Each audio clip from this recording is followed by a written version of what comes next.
Saudara, masa kampanye calon presiden dan wakil presiden resmi dimulai. Ini adalah 75 hari yang krusial bagi masing-masing pasangan calon. Apakah dalam masa kampanye mereka dapat menambah dukungan yang akhirnya memberikan ekstra suara pemilih atau sebaliknya? Tidak hanya menjual aksi, tentu saja gagasan dan ide dinanti para calon pemilih yang kali ini didominasi oleh generasi milenial dan generasi Z. Mari kita bedah satu persatu paslon.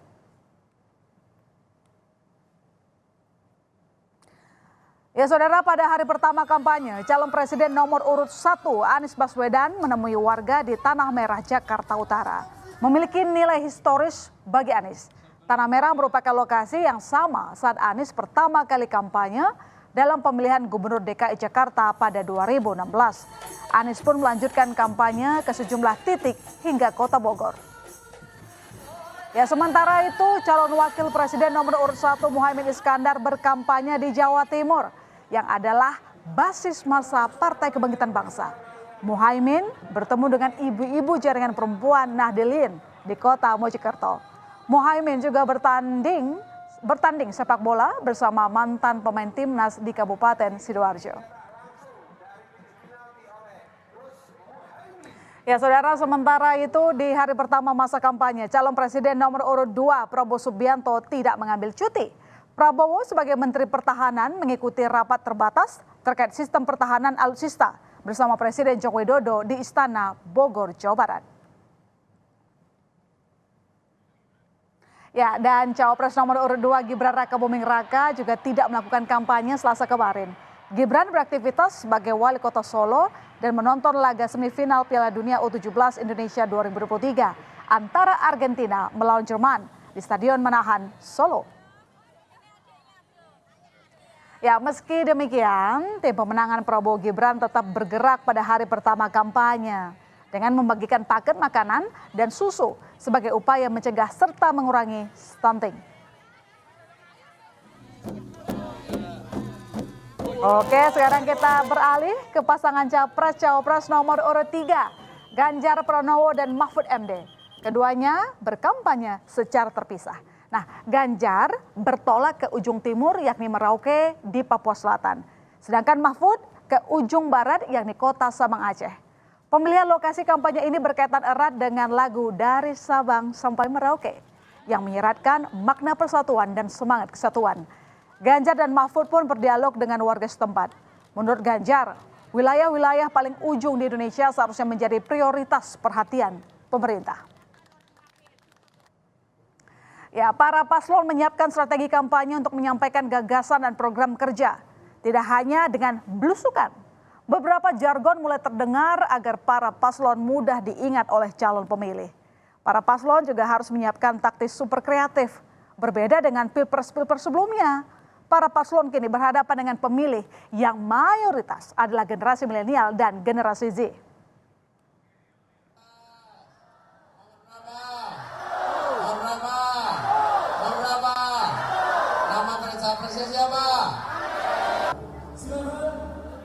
Kita mulai dari pasangan nomor urut 1 Anies Caimin. Sejak awal dideklarasikan, duet mereka dikenal dengan nama pasangan Amin yang adalah kepanjangan dari nama mereka sendiri, Anies dan Muhaimin.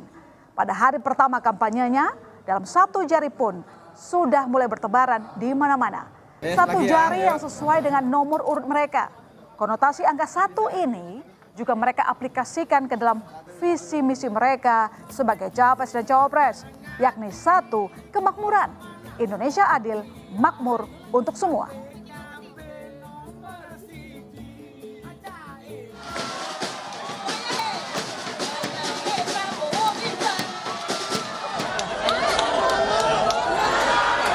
Ya, kita beralih ke pasangan nomor urut 2 Prabowo Gibran. Semenjak Pilpres menghangat, image gemoy semakin melekat dengan Prabowo. Apalagi Prabowo kerap memperlihatkan dirinya berjoget dalam berbagai kesempatan.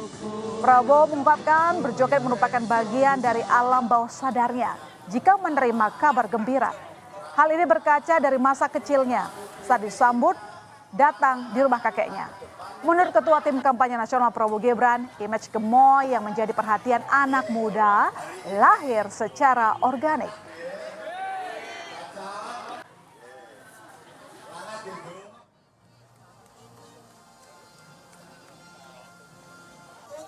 Indonesia Ganjar Mahfud. Pasangan nomor urut 3 Ganjar Mahfud punya cara sendiri agar melekat di ingatan masyarakat. Salah satunya adalah melalui salam 3 jari. Salam 3 jari yakni jari manis, jari tengah, dan jari telunjuk ini kerap diperlihatkan Ganjar dan Mahfud di berbagai kesempatan. Menurut Ganjar, 3 jari yang diacungkan merupakan gambaran 3 jari 3 janji. Taat pada Tuhan, patuh pada hukum, dan setia pada rakyat. Salam 3 jari juga merupakan simbol pro-demokrasi di berbagai belahan dunia. Ya, masing-masing paslon juga membawa gagasan kepada masyarakat. Anies dan Caimin mengusung konsep perubahan. Visi mereka adalah Indonesia adil, makmur untuk semua. Anies mengkritik sejumlah kebijakan yang saat ini tengah berjalan, seperti program Food Estate atau lumbung pangan dan juga ibu kota Nusantara. Menurut Anies nih, IKN akan menimbulkan ketimpangan baru. Bagi Anies, pemerataan dapat diciptakan dengan membesarkan kapasitas kota di semua daerah. Ya, sementara Prabowo Gibran mengedepankan konsep keberlanjutan. Beberapa kali Prabowo memulai program-program pemerintahan Joko Widodo. Prabowo berniat melanjutkan hilirisasi termasuk mengubah nikel menjadi baterai dan mobil listrik. Meski demikian, Prabowo Gibran menambahkan sejumlah program baru. Salah satunya, saudara, adalah program makan siang dan susu gratis di sekolah sebagai upaya mencegah dan menekan angka stunting. Ya, sementara paslon nomor urut 3, Ganjar Mahfud menaruh perhatian pada penegakan hukum. Salah satu misi Ganjar Mahfud adalah mempercepat pelaksanaan demokrasi substantif, penghormatan HAM, supremasi hukum yang berkeadilan dan keamanan yang profesional.